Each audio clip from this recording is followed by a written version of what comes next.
a redirect on our Twitch page layout. This year we are in support of St. Jude's Cancer Research Hospital. I am likely obligated to say we are not officially affiliated with them in any way. We are just a fan of all the wonderful work they have been doing, and we would like to give back.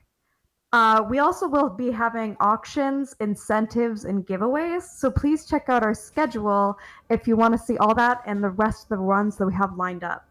Sorry for taking up all this time, and without further ado, here is LEGO Star Wars 1 Any Percent. Yeah, what's up? My name's BluePinata, and with me I have Coolestto, and he's going to be running LEGO Star Wars, the video game, any percent. So, cool, just go ahead when you're ready. All right, am I good to start just now? All right, timer, Justin's handling timer, right? Okay, Yeah. Timer will start in 3, 2, 1, now. All right. So, a few things to note about this game. Recently, we changed the timing method, actually, to new game. Before that, we used to start timer when we started the first level, negotiations, but we changed that. Also, another thing to note is there won't be much music in this run aside from cutscenes, and that's to avoid any copyright issues. So please forgive us. I don't remember, did we ever... That might also save time in loads. I think it does in TCS. I don't remember if it does in this game or not. I don't think anybody's tested it, but that could be a possibility. I think anecdotally I did it once with music and it was longer, but... Yeah, so we have negotiations for the first level. It's quite a glitchy one. You'll see a lot of tricks just right off the bat, some 1PQC transition skips, which I'll get to explaining just a bit later. But one thing to note here is that Cool, he's going to go through this level and he doesn't want to collect any studs whatsoever. And that's because studs just accumulate at the end screen of this level, and they lose time. Like, if you pick up one stud, you're gonna lose 6 seconds. He's gonna be doing some parkour here, trying to avoid shots, the studs, all that. No deaths. Oh, go ahead. Oh, I was just saying I got no deaths. That's pretty good. Oh, let's go. And right there, he did a TC-14 cutscene skip. That's where you push TC-14 into the panel and transform into him as you do so. And that skips a tutorial cutscene, which saves a bit of time. All right, right here, we have our first transition skip. This is like the pillar of LSW1 speedrunning, and it's where you push the AI character behind the load zone, and it allows you to do crazy stuff like this, getting out of bounds. And right here, we're gonna finish the level just because of how powerful this skip is. Oh, that was pretty good. Actually, really good negotiations. Yeah, that was pretty fast. All right, I guess I should explain the route here because it's a bit weird. So we always have to do 1-1 first, negotiations.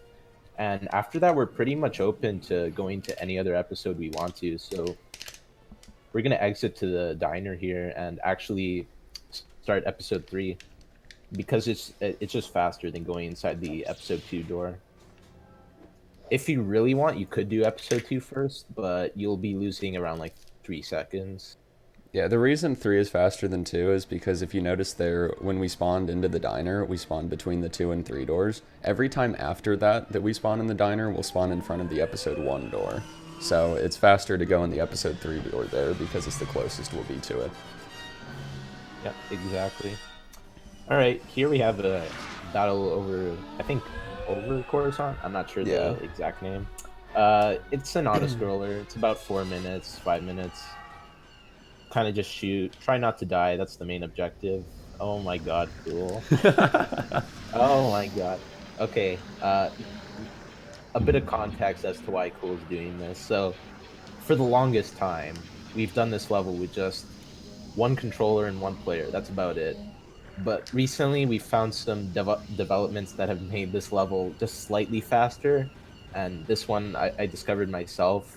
If you do this level with 2 players, and as the camera moves, if you hug the camera as you're doing it, it's actually like 7 seconds faster, which is really significant. So I'm really surprised that Cool's doing this in a marathon setting. I mean, I'm just gonna do it until player 2 gets down to 1 heart, and then I'll drop them out. That's what I usually do when I do this. I actually forgot about it recently. I haven't been doing it recently, but I did for a while when you first found it. Mm-hmm. Yeah, so yeah, this level is all about minor optimizations. I think it's a myth, I'm not too sure, but you don't really want to shoot your gun unless you have to. I'm not sure if that's really true. Another one is hugging the camera, as I mentioned before, which is slightly faster. And obviously this 1P2C trick, which is really difficult. Cool's making it look easier than it is, but... Oh, it is taking all of my concentration. It is very hard. Yeah. Hello, sorry, but is this a good time for donations? I know that this is an auto-scroller level. So. Yeah, go for it. We have our first donation, and we've already met our goal of $100. What? I'd like to say thank you to T-Fresh. He's a runner of TCS, and he's been a member of this community for a while. This is crazy, honestly. We expected less than $100, and we've already met our mark. His comment was simply, "Let's get this marathon going," and he sure has. I'm actually not sure if he put in a incentive. I don't think he did. And so I'll let him choose right now, if he's listening, what he wants to put it towards. If he wants to put it on an auction for a game or what, I'd really like to know, because he can make any incentive meet its mark right now. Yeah, good on you, T-Fresh. That's very generous of you. Yeah, that's awesome, man. Within the first run, already $100. Like that's just insane. I didn't think we'd reach that already. Oh, he did. So it looks like we've already met our goal for LEGO Star Wars 2 Crash %. That'll be happening tomorrow after the LEGO Star Wars 2 run. I'll give you guys one guess as to what that is. I don't think you'll get it though. But it's been met. $100 of a $7 goal. Anyways, thank you so much, T-Fresh, and sorry to interrupt the run. Alright, we're just nearing the end of this auto-scroller. There's 2 more auto-scrollers in the run, but they don't really take up too much time. If you noticed, I actually dropped out player 1 instead of player 2 because they got down to 1 heart. And that's going to be a little tricky for me to fix that in this next level, because normally I'm player 1 at this point. But we'll roll with it. Be fine. Yeah, we'll roll with it. Alright, I guess I should explain Chancellor. This is by far the most intensive level in the run, I'd say. There's pretty much tricks for every single room. Even in this room, there's a...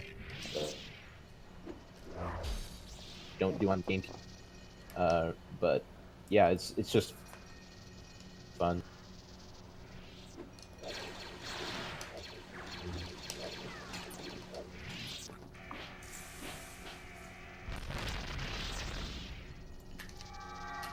So yeah, right here we're gonna do a transition skip, as I explained before, where you push the AI character behind the loading zone and it allows you to get out of bounds. We're gonna do that to skip this entire second room here. And there's kind of a preference thing between runners, whether or not you want to go into the left pipe or right pipe here after going out of bounds. Cool prefers the left, I prefer the right. It doesn't really matter too much. I say it saves on the order of just a handful of frames to go to the left. It really doesn't matter. And right there, Cool just performed a 2-player warp, and that's where you essentially have player 2 or player 1 behind the loading zone, which manipulates the game into loading the next room, and that just saves time and skips that entire room right there. And right there, he did a boss quick kill, Dooku quick kill, as we call it. Basically, you just want to do specific movements and have Dooku get hit by the bomb as he's forcing it, and it just ends the fight instantly. And if that wasn't enough, we're going to do another trick here, drop-in warp. This is a bit tough to explain, but it abuses rubber banding in the game, because if the characters go off screen right there in that room, they essentially just warp to the end, and we can drop in player 2 and use that to our advantage. And then immediately after that was another 2-player warp. Yeah, there's a lot of tricks. It's hard to to keep track with them. But, Chancellor is very trick dense. It's nice. Yeah. Despite that, it's not very reset heavy because we've practiced it so much. Yeah. Pretty much every run attempt gets to Chancellor because it's really rare to reset in Coruscant. So you get a lot of practice with it doing runs. And Here, Cole's just gonna destroy the droid. He's got to be careful here because lever crash could happen. But yeah, okay, he's fine. I'm not hoping for it. I don't think I've ever had lever crash happen to me, so... Yeah, it over there, lever crash, just for context, is when the levers just crash and they kind of soft lock the game. Or they just really inhibit your ability to finish the level. Anyways, do you want to mute yourself, Cool, or what's up? Well, this is Grievous, so... Oh, yeah. You just forgot a level. I'm already so nervous. Yeah. Okay, Grievous, pretty standard level. You don't really lose too much time here, nor do you gain time, really. Just the same thing over and over again. There are some cool jumps and some cool tricks that I'll explain. But yeah, the largest reset point for this run, I'd say, is right after this level, which is going to take all of Cool's concentration. I wouldn't say it's the largest reset point. Well, Okay. no, you are actually right. Yeah. I mean, if Yeah. Dooku was the largest reset point, we'd put episode 2 before episode 3. Yeah. Yeah. Here, Cool's just gonna slash Grievous. His vulnerability windows are actually pretty tight, so you want to be precise with the slashes. And he did fast force there, where he forces the bridge during the cutscene. You just have to mash the force button while that cutscene goes off. And same with these stairs. You just want to mash the force button as the cutscenes go off. It saves time.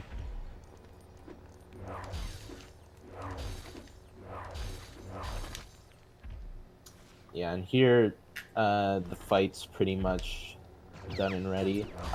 Some people in the community consider it a glitch to get these bombs early and like have him just return to the platform, but it's up for debate.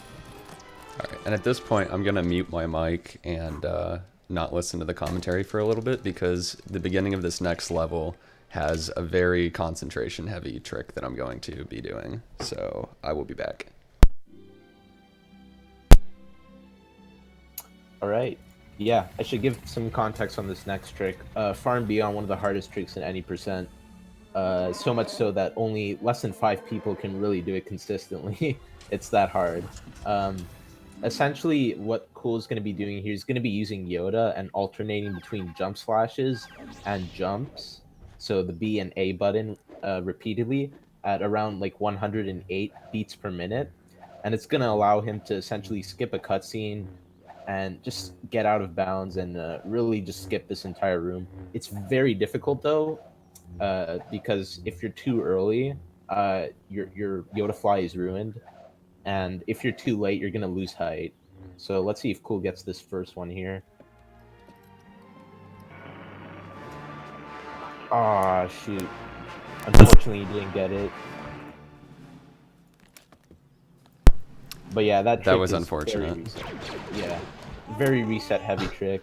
Now he's gonna have to do the level normally, which loses about like 40-ish seconds. It's not the end of the world. I haven't played the level in this fashion for a very long time, so we'll see how well I can remember the route for it.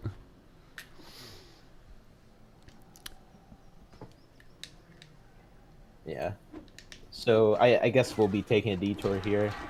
Here, Cool, as a backup, Cool's going to be doing some 1P2C actually a bit later, but first he has to just kill all these stormtroopers and save the Wookiees. If he performed KDYF successfully the first time, though, he would just be able to skip all of this. But again, it's just a really hard trick.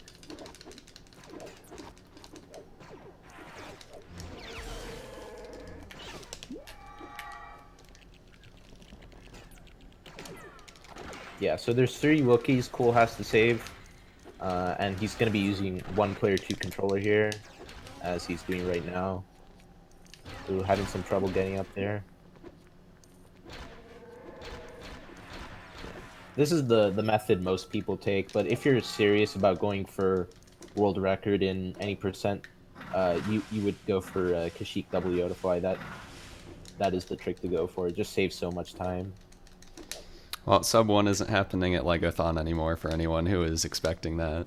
I mean, cool, like, it could. Your sum of best is like the 58. It's not happening. Yeah. It's fine, though. There are cooler tricks in the run, but, yeah, it's unfortunate. Yeah, basically, anyways, what that would have done is, it would have got, once you get all 5 of the characters on the buttons, that puts the bridge down. What KDYF does is it basically just does a really, really long Yoda fly over that bridge, and it saves about 40 seconds because you don't have to deal with the Wookiees. yeah, you can essentially fly over that bridge with Yoda, and it looks really cool, but nonetheless, we have a cooler trick here. Well, not really, but it's still pretty cool. We're gonna do Yoda out of bounds here, or Kashyyyk out of bounds. And this is essentially kind of the same inputs like Yoda fly. You just want to alternate between jump slashes and kind of maneuver up this cliff. And it saves time, like, instead of having to force those plants or destroy that mech. And here, normally you need it would be preferred to have a Wookiee here and complete the level, but we could just do it with Yoda.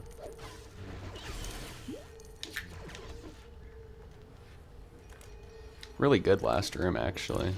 Yeah, 2 jump slashes and a 2 slams and a jump slash. That was really good. Wow. Yeah, and that's the end of Kashyyyk. A really unforgiving level, as you can see why, but really rewarding once you get it done right. Yeah, I think outside of resets and negotiations for me, Kashyyyk is probably 80% of my resets because of KDYF when I do runs. Yeah. Now we have Ruin of the Jedi, the second to last level in episode 3. This level is pretty short, but if you're doing it the vanilla way, it's actually one of the longer levels in episode 3, just because of the last room. But we get to skip that entire room with a transition skip.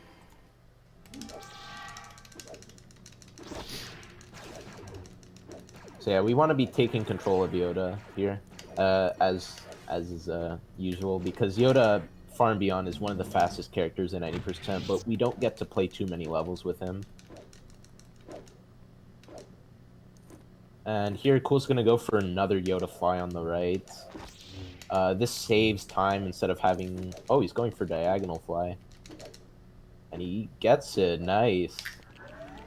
Alright, so that saves time instead of having to force those blocks of wood to make a bridge and kind of just walk over that gap. You can Yoda fly over it. It's pretty nice. You're performing another transition skip. This is the room where Blue was talking about saves a lot of time because off to the right is a lot of platforming that you normally have to do when you're playing this glitchless, and it's kind of difficult, especially for the casual player. But yeah, we just skip it all. I would say this transition skip alone saves over a minute. At least, yeah. Yeah. And that's the end of Ruin. Really short and sweet level. It's just really movement based as far as what you need to do to be good at it. Mm-hmm. And coming up, we have Vader, the last level for episode 3, and right after that, Cool is going to be doing a save and reset. And the reason we reset the console after the last level is to skip the last cutscene, which is longer. Like, we don't want to watch the cutscene. We'd rather just reset the console, have the game saved, then continue from there. Especially for episode 3, the cutscene that we skip with the reset is actually really long. Yeah, for episode 2, the reset saves like 3 seconds. It's not that bad. It's not that much. Alright, here Cool's doing another drop-in warp. as I talked about before with like the rubber banding. If player 2 goes off screen, he's essentially just warped to the end, and then we play as player 2. And here he's doing some 1P2C pillars. Save a bit of time over doing it with just one player. Oh, those were really nice. 18. Yeah. There's another trick in that room called pillar skip. We don't go for it in any percent just because it's so difficult, but it would save a lot of time. It saves like over 1P2C pillars. I wager it probably saves like 5 seconds. Yeah, you basically stand on a pillar and then force it up, and it pushes you through the ceiling, and then you can use that to get out of bounds and hit the load for the next room. It's really difficult to do, though. Yeah, definitely not any percent viable, but we do require it for other categories, especially those that will be later in the marathon, like all mini kits and 100%. Alright, everybody's favorite part from the movie. This was like the one redeeming quality of the prequels. Like, it's just so perfect. Yeah, I would agree with that. Alright, Cool's gonna be going for some parkour here. Not as hard as it looks. This is actually pretty easy platforming. Although you can die here if you are not careful. But let's see if Cool just makes Obi-Wan's it not up. over here. Okay, there we go. He might warp. Okay. So yeah, here Cool is going to end the fight with multiple jump splashes. We didn't talk about this before, but it's faster to spam jump slashes instead of spamming the B button in this game. Just because jump slashes with certain Jedi have so little landing lag. Especially for that fight, too, because Anakin will block normal hits, but not jump slashes Exactly. in that fight. For other characters, though, it's actually faster to do a Jedi slam, but for Obi-Wan in particular, jump slashes are the way to go.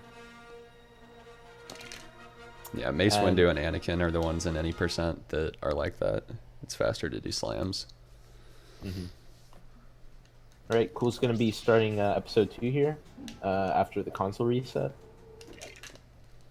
I don't know if we actually ever went into why we do episode 1 last, so I'll cover that now. The episode 1 timing for this game stops as soon as you lose control in the last level that you play. And the cutscene between losing control and then being able to save in episode 1 is the longest of the 3. So we put it at the end so we don't have to time it. Yeah, the episode 1 outro cutscene is just ridiculously long, so it's better to not have that in the run at all. Let's see if this trick works today. Yeah. So this was found by Cool. I found a setup for it, though. Essentially, Cool's going to go here to this platform as R4. Nope. He's going to drop out as player 1, and then he's going to drop in player 1 after he dies, and it's going to warp him to the end of the bridge. We don't know exactly why it works, but we know that it does work. So I imagine it has to do something with the camera. I'm not well, sure. I thought it was like that, but then at one point it was more consistent for me to drop him off the bridge in range of the camera rather than out of range of the camera. So I was very confused. Yeah, we don't know exactly. Alright, Camino, I should also mention, is full of tricks. Here, Cool's going to go for another transition skip. Oh, he gets it first try. That transition skip is actually, I would say, the hardest in the game. Just because It's R4 really difficult. Yeah, R4 is just so slow, and you need him to push Obi-Wan past the load zone. You could also do a jump slash transition skip, which we haven't really seen yet, but it's just a bit slower. Oh, I did those for the 2-player warps. If you do a jump slash with a Jedi character and then drop them out and let it carry them past the load zone, you can drop them back in out of bounds. Yep. And here's another transition skip, and we'll just get to the end of this room. Beforehand, Cool, instead of entering the load zone through the bottom of the door in that third room, he went on the panel and entered the load zone. And that's because if you enter through the door, it doesn't actually warp you to the next room. It just warps you to the same room, and that's not good. It loses time. It loses something like 5 seconds because then you have to use R4 to open the door and then hit the load again. And right there, Cool did some bomb jumps, and it's actually quite tricky to avoid those bombs. But if you stay out of range and go and like air strafe on the side of the railings, you can avoid them pretty easily. And yeah, here's some 1P2C. Minor optimization. I would say LSW1 doesn't have as much 1P2C as some of the other LEGO games, especially the Complete Saga, but it is useful where it is in play. And here, Cool's going to go for Camino Clip. This saves quite a bit of time. You can essentially, this works because the last piece of ground that Obi-Wan touches is under those bricks, and if you force those bricks and kind of die over them, the game just kind of puts you out of bounds, and you can end the room. Yeah, it spawns you inside of the bricks, and so then you can use that to get out of bounds. Yeah, there's not many ways to get out of bounds aside from transition skips, but that's one of the unique ways of doing it. And here we have a boss fight. Pretty easy one. Cool just wants to be careful about the last hit on this boss. If he doesn't get the last hit with precise enough timing, he could actually lose upwards of like 15 seconds. So let's hope that doesn't happen.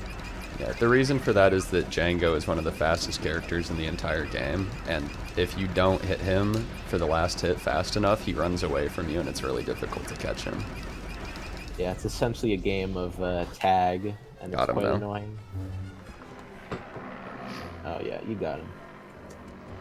Alright, if there's any donations, now would be the time to read them, because we have about 2 minutes of cutscenes here. Yep. Yeah, this ending cutscene for Camino is quite long. I don't know the exact length, but I know the Droid Factory intro is like 1:12 or something. Yeah, Droid Factory is just over a minute. The Camino outro cutscene is 40 seconds.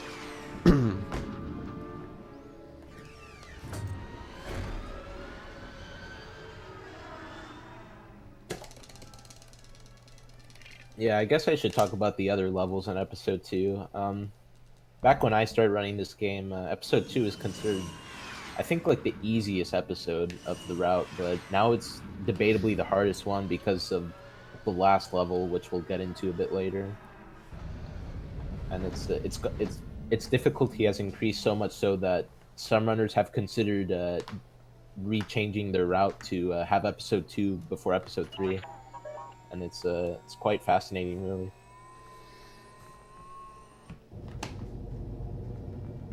If it weren't for KDYF, I would definitely do Episode 2 first, but KDYF is still more inconsistent for me than anything else in Episode 2. Yeah. KDYF is far and beyond one of the largest run killers in this game. Second to that would probably be Barrel Clip, which we'll get into later. But we have Droid Factory now, and this level has seen quite a few developments in the past few months. We have some new strats for the second to last room and the last room. I don't know if you'll be going for the last room out of bounds, though. Oh, I will. Yeah. Okay. All right. Yeah, it's pretty cool. I haven't done it myself, but I know some runners have, and it saves quite a bit of time. I'll have to make a video showing what my setup is for it, because it's different than Ultra's, and his is a lot harder, in my opinion. My setup is really nice because you can do it on a D-pad if you wanted to. Oh. Yeah. So here, Cool's just going to jump with Anakin across the conveyor belt. It's faster to jump than to walk because this conveyor belt's always pushing you back. And you can kind of just jump around the slam things. Here we're going to do the easiest out of bounds in the game, Dirt Wall. For some reason, the developers just didn't put any collision with that wall, so you can kind of just go through it. Saves like a second or so. And this is one of the new developments I've been talking about, Turbo Bucket. Oh, he gets it. And Padme dies. Essentially, Padme shoots both of the targets from that one platform instead of having to go to the other platform to shoot them. And that saves quite a bit of time, but it does involve 1P2C.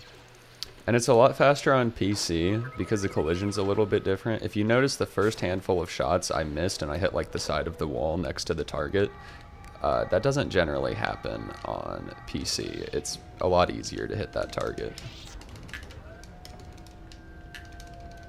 Yeah, there are some minor differences between PC and GameCube. PC is technically the fastest version of this game, but far and beyond not the most desirable to run on. It's absolutely terrible to run on. It crashes so much. There's so many different collision issues with it. It's just not very polished. To mention, the route is quite yucky. You have to do episode 1, then 2, then 3, which is the way that you're supposed to play this game, but not the best way for speedrunning. It leaves all the hard tricks at the end.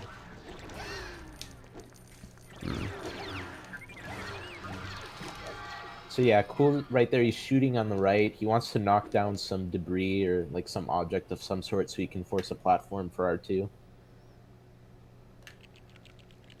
And if he would like to, during this little cutscene, he could actually die and reset his health if he wanted to for the next room. But since we do the out of bounds, it's not really necessary. Well, and I'm already at full health, so... That too. Alright, we're going to do another drop-in warp here. This also abuses rubber banding like all drop-in warps. So if you get R2 like past the camera, just kind of warps the whole cast right there and saves some time.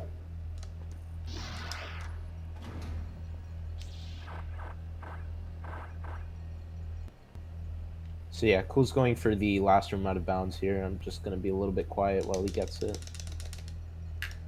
There we go. Nice. Alright.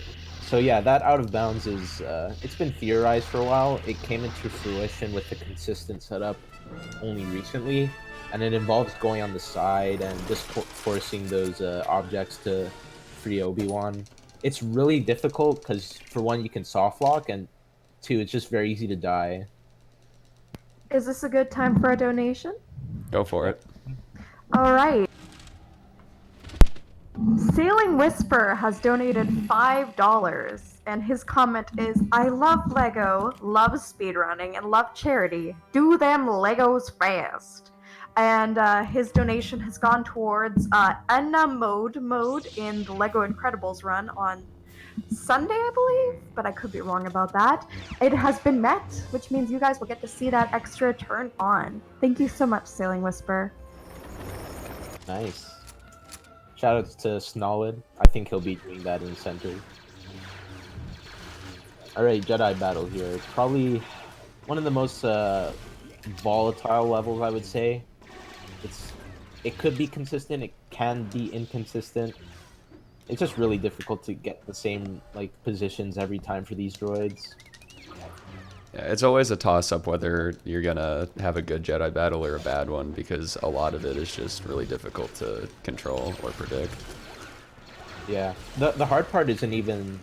For some people, it's this first part with the deflects. By the way, it's just faster to deflect these bolts than to slash every one of them, as you can see here. But the real hard part for this level comes in the second phase with the hide and seek, as we call it. And yeah, we have one more fight here. Cool wants to be careful not to go too far down, otherwise he'll destroy a bomb that we need for later. And yeah, so in case you're unfamiliar with combat in this game, Jedi slams are what's preferred for taking down those droidica force fields, and then you pretty much use deflects for everything else. And yeah, we're gonna commence the hide and seek sequence.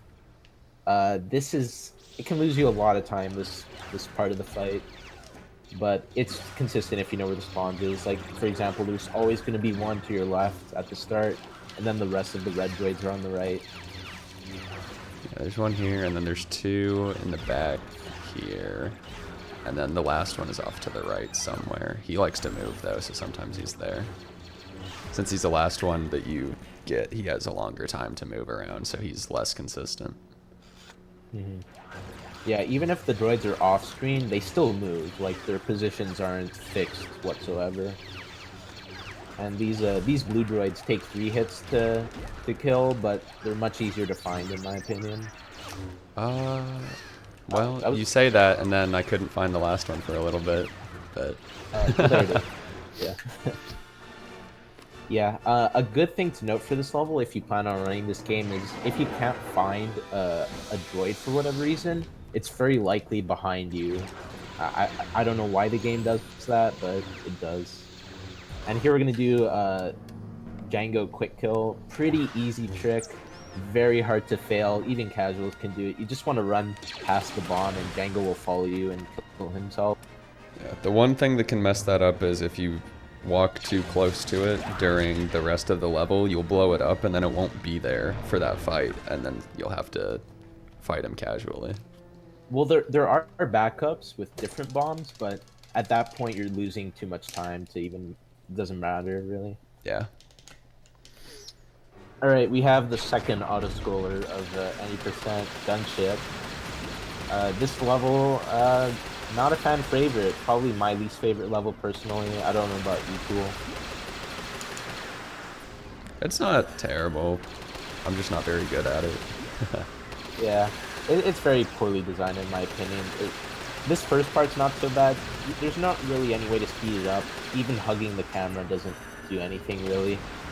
But the second phase is where you're gonna save and lose most of the time, because you have to mash the B button quite a bit to get the results you need to destroy all those obstacles. Yeah, my split name for this level is the RSI one, because it's probably going to give me a repetitive stress injury. Or arthritis, yeah. Yeah, this first part, again, not so bad. You want to go into the second phase with full hearts, so you want to kind of be careful around these lasers. The reason you want to go in with full hearts is because it's just very easy to die if you're careless in that second phase. But we'll talk about that once we get there. The good news about health in this is that, unlike in TCS, these wheel droids and stuff that shoot at you almost never hit you for some reason. Their aim is extremely bad. The first time I played it on TCS, I was shocked that they actually hit me. I didn't know what to do. And TCS stands for the Complete Saga, by the way. Yeah. So this is the second phase. You essentially just want to hold right, preferably. You can do left, but right's the optimal way. And kind of mash the B button. The task for this level, I think, gets a 28 on the in-game timer. Something like that, 28, 26. I think it's a 27. 27, alright. But... Ooh, this is, like, really bad. This is, like, a 17, I think. It's fine. Yikes.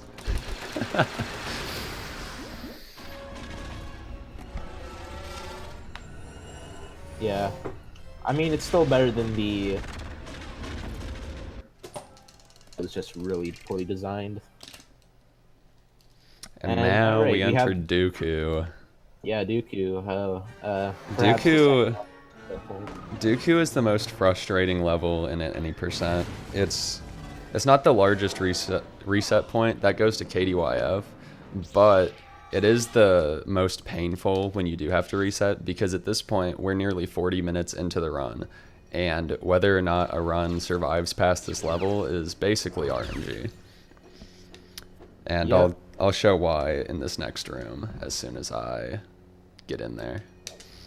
So Cool here, he's going to do a GameCube exclusive trick. Pretty easy to pull off. You can, instead of having to go up those platforms and force the levers, you can do it from the bottom here. I don't know why the devs did this, but they did. Saves quite a bit of time. And right. Here we have Dooku. We're in the Dooku fight. So yeah. For the Dooku fight, we have to hit him 3 times, and then he goes into this mode where he throws things at you.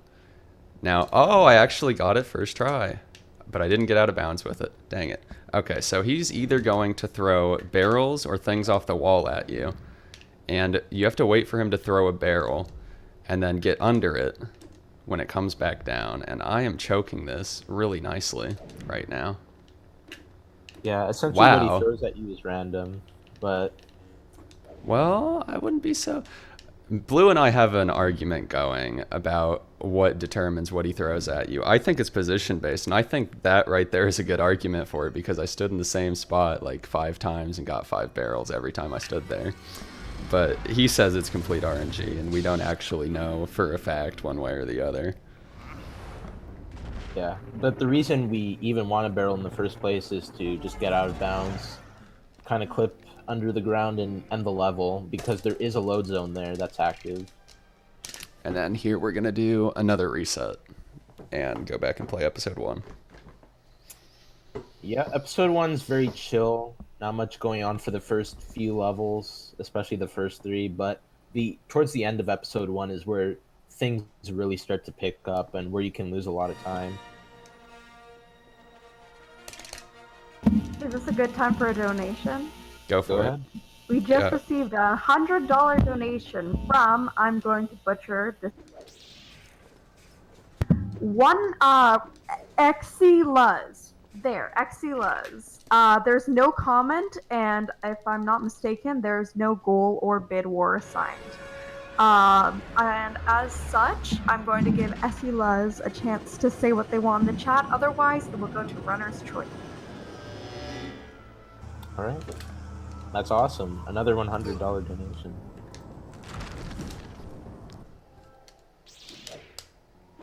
Yep, so we have Invasion of Naboo here. Pretty standard level. There are some ways to speed up this first room, but they're not really viable and they're pretty slow. Basically, the thing that's most desirable for speedrunners is skipping this cutscene with Jar Jar, but we haven't found a way to do that. I like to joke that this level is the 4th auto-scroller for LEGO Star Wars because it's pretty brain dead. It's pretty difficult to lose or gain time in it for the most part.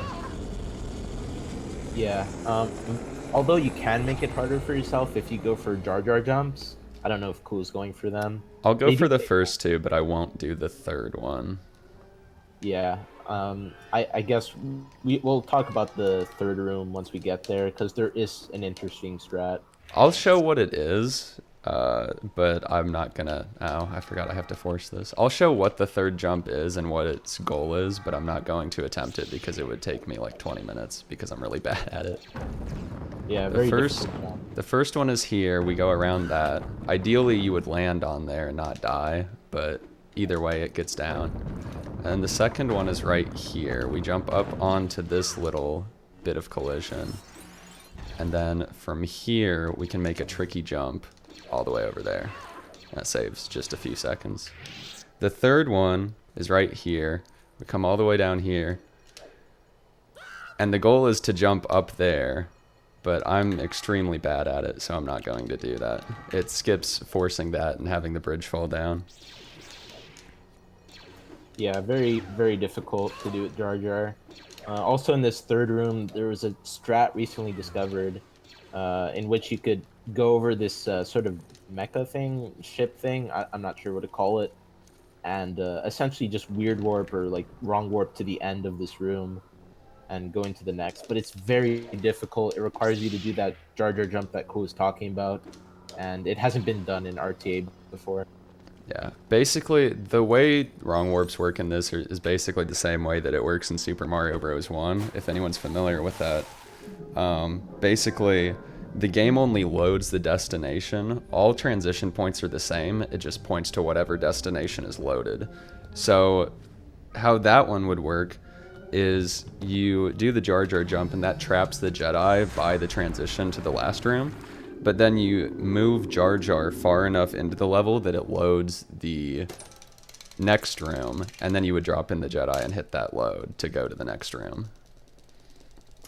Yeah, very difficult. I wouldn't say it's worth going for that late into the run either. I think it only saves like 5 seconds if you do it right anyways. Yeah, it's not that significant.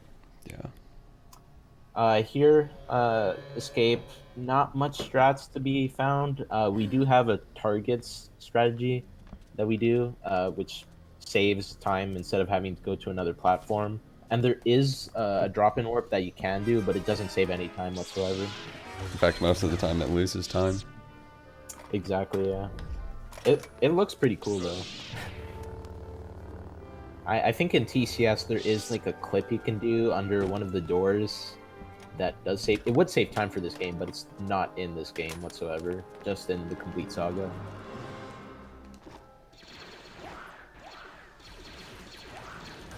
Yeah, there's been some debate in this community about who's faster, Padme or Captain Panaka. We don't know exactly, but let's just say the IL world record is with Captain Panaka. Yeah, I'm pretty sure it's just placebo. I don't know. I don't know. I'll lab it after this, honestly, because I've been wondering that for a very long time. Yeah. And it's not like it'd be hard to figure out. It would take like 20 seconds. Mm-hmm. Yeah, in this game, I think all characters move at the same rate. At least all humanoid characters. The droids, I'm pretty sure they move slower. Same with some other characters, but like Jedi and gun characters, for the most part, just move at the same speed. In other LEGO games, though, there is a difference between Jedi and gun characters. Yeah, so essentially you just don't want to die in this level, because dying in the game, while it's not that punishing, it does lose 3 seconds, which is not desirable. And Cool's gonna go for target strat here. Oh, and he gets it first try. It looks pretty swaggy too. You just essentially want to shoot those targets on the right, jump down and shoot those ones as you go down on the left. And then we're coming towards this last room. There's 3 buttons here on top of these domes. You only want to get the middle one though, because that's what opens the gate for the end of the level. There we go.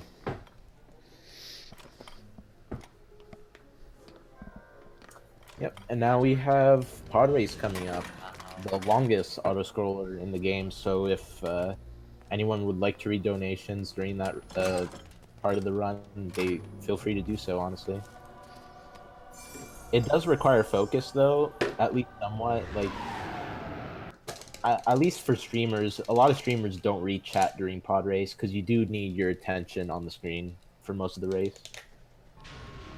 Yeah, I only check chat like once or twice during the cutscenes in the level, because the only way to go faster is to take better lines, basically like any other racing game. So you want to take every corner as tight as you can so that the total distance that you have to cover is reduced. And to do that takes a lot of concentration, because it's really hard to not hit corners when you're taking them tight sometimes. Yeah. We should mention that this is perhaps like a childhood nightmare for most casual players. This level is quite hard if you're doing it casually and don't know what to do exactly. Yep. I was like 4 when this game came out, and let me tell you, it was terrible. I always made my dad play the level for me because it was so hard, but I'm gonna make it look easy here. Yeah, as speedrunners, we just make this level look easy.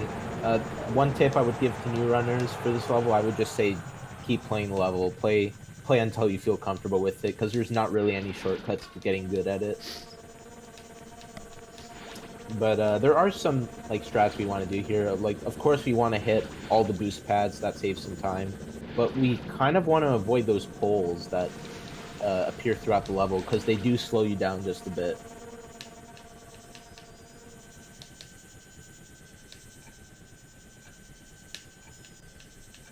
Oof. That's what I was talking about with taking corners too tight. Sometimes you hit things. Slows you down a little bit. Yeah. And hitting just about anything in this level loses you a heart. It's very unforgiving. Yeah, most things.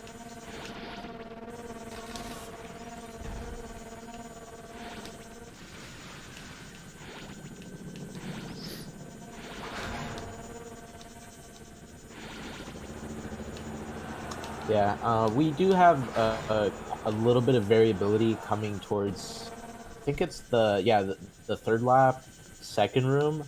Some runners do different strats for that room, and they all save like a little bit amount of time. It's pretty much preference at that point. I think my method might actually be the fastest, but I'm not sure. I'll have to time it against something from Theo or something sometime. I think it's between you and Theo, to be honest. Because Theo's, I don't know how he does it, but he goes through the middle of the boulders, and I'm like, Jesus Christ.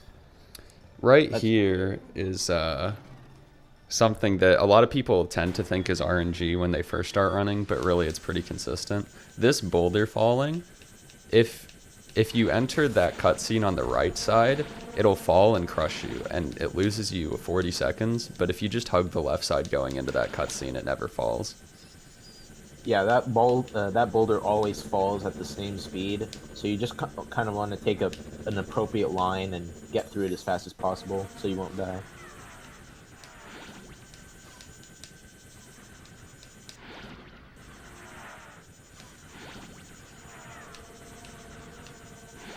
Yeah, I should also mention that hitting like any sort of boulder is essentially an insta-kill in this level, and if you die anywhere in this level, you're going to be respawned back to the first part of the room you were in, which loses just way too much time.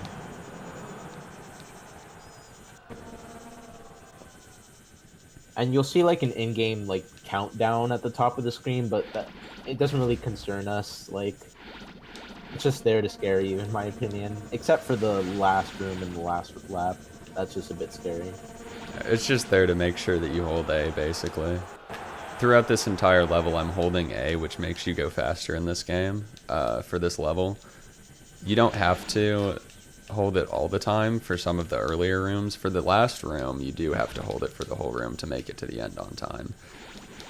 But when you're a little kid, going fast is scary, so...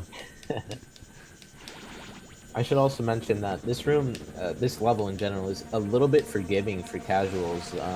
If you die multiple times, that countdown at the top will increase, so it'll allow you to complete the level with just more time on your hands. But if you just hold A, like Cool just said, you should be able to finish this level first try without any real difficulty.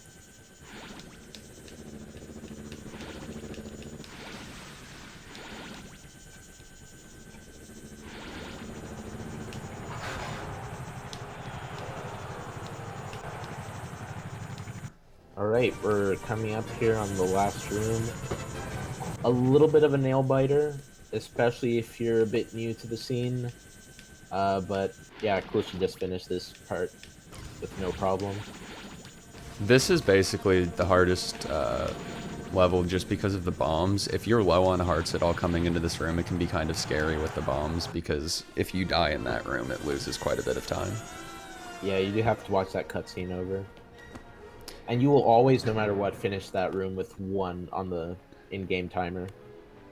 Easy, this is definitely not sub 1. I'm like 2 minutes behind sub 1 pace right now. Aside from KDYF, all things considered, this one has been going pretty well.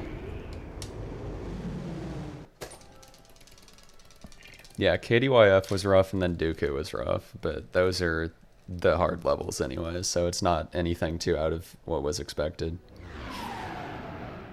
Alright, Feed. This intro cutscene's like 1 minute and 10. It's very long. If there's any donations, feel free to read them during this cutscene.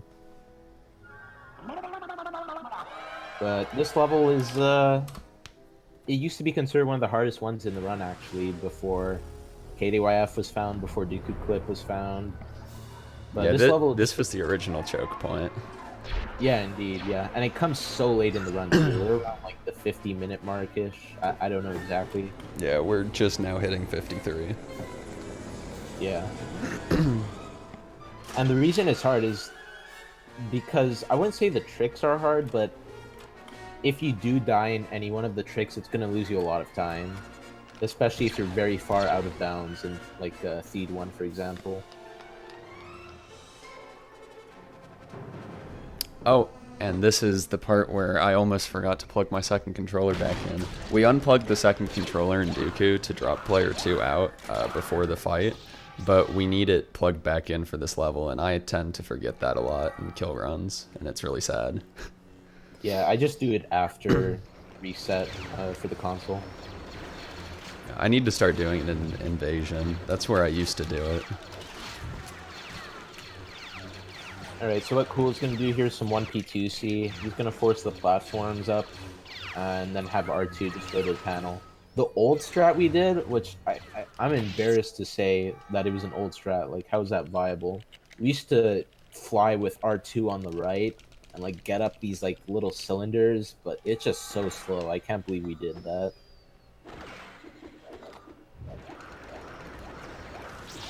And here Cool just wants to be as fast as possible killing these Droidicas before they get their force fields up, and he does so nice. If the Droidicas have enough time to put their force fields up, it just loses a lot of time, and you need to switch to the Jedi to destroy their force fields, and it's pretty annoying. And Cool here, he's going for a bit of a faster strat. It's quite new. He's gonna drop in R2 here, and it's just a little bit faster than going to the end of this room with R2. Feed is definitely the king of transition skips. Two of the best transition skips in this game happen in Feed. Yeah, they save a lot of time. Here's Feed 1. And I think he's safe. I'm not gonna say anything just yet because it's very easy to die later, but unlike traditional transition skips, you can't really go to the back of the room and then get out of bounds. For this one, you have to go like kind of to the side and then underneath the floor, and it's a little bit ambiguous because you can't see what you're doing. Yeah, and there's a bit of an invisible wall that you have to move around to get out of bounds as well, back there. And here he wants to be careful not to touch the pits. If he does, he's gonna die. And he gets it, nice. C2, right here, we have another transition skip. This one is pretty easy, honestly. It's kind of hard if you're starting out, but it's just brain dead once you get the hang of it. There is 2 soft lock points here, though. If he gets in that vent there for the short person, it's a soft lock, I'm pretty sure. And if he gets stuck in that window, it's also kind of a soft lock. And if he goes too far out of bounds, it's also a soft lock. So it's just very easy to kill your run there if you're not careful. Yeah. All of those soft locks aren't really true soft locks because you can get out of them if you have a second controller, but they lose massive amounts of time. Yeah, and if you don't have a second controller, you have to reset the console or just exit the level. Exit the level, yeah. All right, we have the last room Feed. This room is actually quite long. It's like over a minute long, and there's not really many tricks. But if we could find a way to skip it, that'd be nice. Dang it. You're not going for the jump? No. Oh no, my God, I've been choking the Feed a lot. God. I missed it the first time, got it the second. That's not bad. So yeah, we've been theorizing this for a while now. There's a really difficult... It's not difficult, but it's inconsistent. There's a jump that you could do there to get to that last droid. But what Cool did there, he did the backup, which... I don't know why we still call it the backup, because it is faster to go for it first rather than do the jump, because the movement is more direct. But we all know what happens if you're not careful with player 2, alright? Yeah. But you have R2 as player 2, so you should be fine. Yeah, I always have R2 as player 2 in this room. Yeah, And if you have Padme as player 2, when you drop in to bring all the characters there to the end of the room, it'll actually rubber band back to Padme in the beginning of the room because she gets stuck. Yeah, I had to learn that the hard way, and I don't wish that upon my worst enemies. It just loses way too much time. And that's quite a trick-heavy level. And we're gonna have Darth Maul here, the last level in any percent, and really just a heartbeater. This level, especially if you're on good pace, can be so nerve-wracking. I killed what could have been sub 1 with a perfect Maul, and definitely should have been PB with a Maul that wasn't garbage yesterday. I lost a ton of time, like 40 seconds to gold, just because the nerves got to me. I kept messing easy stuff up. Yeah, I should mention that the world record for this game is like a 122. We're really close. It's 10010. Oh, okay. Damn, it's even closer than I thought. Yeah. Yeah. We'll get it eventually, but yeah, it's quite a huge milestone. Oh, come on. So yeah, here I should explain. Cool's gonna go for Darth Maul 1. This saves a lot of time. It skipped the entire first boss fight. if you just kind of jump on this invisible pixel towards the right here on the lamp, you can jump over the gap and skip the boss fight. Yeah, basically the lamp's collision extends all the way downwards on that wall. So Yeah, when you there's jump on that debate. wall, it's the same as being inside the lamp, basically. Yeah, there's some debate about it being a glitch or not. I know it's quite controversial, but it saves a lot of time.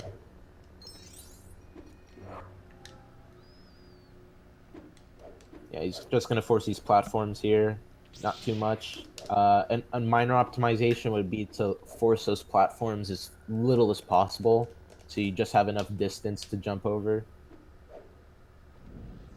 And we have room 3 here. Room 3 is interesting. They're essentially you just don't want to die, and you want to kill those commanders because those commanders just keep spawning droids. Yeah, So if you kill them, you get to finish this part of the room. yeah, it doesn't do any good to kill any of the droids other than the commanders until they're dead, because they just spawn more immediately after they die. And Cool's gonna be careful. When he's on low health, he's not gonna be jumping as much, as you'll see. Oh, he's still jumping though, but and that's because the way the game respawns you is it respawns you on the last piece of floor that you were on. So if you're jumping, it'll actually respawn you back, and you don't like that. It's just not really good. Yeah, dying on the ground loses about 2 seconds. Dying in the air can lose up to 4.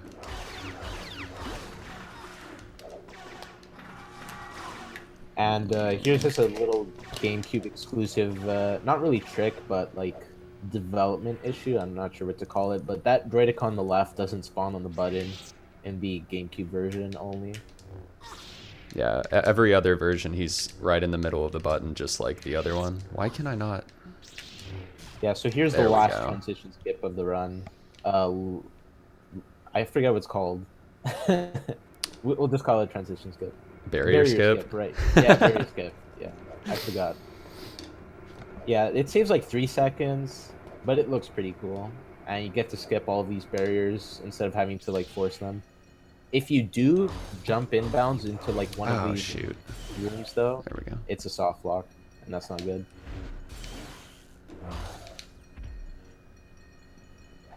So yeah, here Cool is going to be doing some Jedi slams as soon as Maul jumps on him, and that's because Jedi slams in this game have lingering hitboxes. So you can hit Maul on like the earliest possible frame if you do a Jedi slam as he's jumping into you. And we're just going to be forcing these objects. Maul can throw like all sorts of things at you. You can throw a bicycle, like some gears, I'm not really sure. And then here we do 2 players, because having 2 players makes him vulnerable more often. He becomes vulnerable quicker when there's 2 players dropped in. Yeah, just having, even if you're not going for like some insane 2-player strats, having player 2 dropped in, it saves like 5 seconds. I'm not And really that's sure. time. Nice. Well, GG. That was Lego Star Wars: A Video Game, any percent done in, I'm not really sure exactly how much time. 102.07. Oh, nice, nice. Yeah. Not terrible for a no reset, honestly, in a marathon setting. I'm happy with it. I really didn't lose much time anywhere other than Dooku and Kashyyyk, so. Yeah, the hardest level is to be expected. Yep. Sorry to butt in, but we got the $100 donation without a goal. Cool, you get the choice of what you want that to go to. So if you could quickly take a look at the incentives and tell me what you want, that would be great. Otherwise, I can just pick the most expensive one. Yeah, let me try and pull it up. I can link it to you if you want.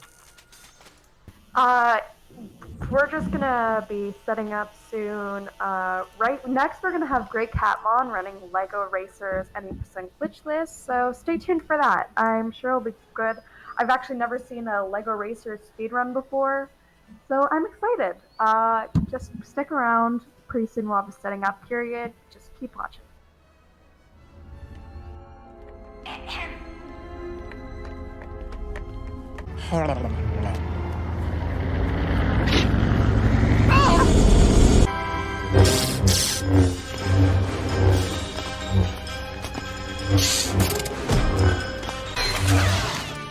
Shout out to Theo for not commentating like he was supposed to. Yeah, last minute cancellation, yeah. Yeah, literally 10 minutes before the run was supposed to start. Oh, I don't think I can do it. Shout outs to Yoda Dude. For the debug menu. Yeah, dude. All that hard work. I'm sorry we didn't give you credit beforehand, but We should have put his name in the stream title. What are we doing? Dude. And yeah. Just any last words? Just big thank you to anyone in the community who takes time out of their day to watch this game and to help further the speedrun for it. It's a lot of fun. Okay.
Ahem.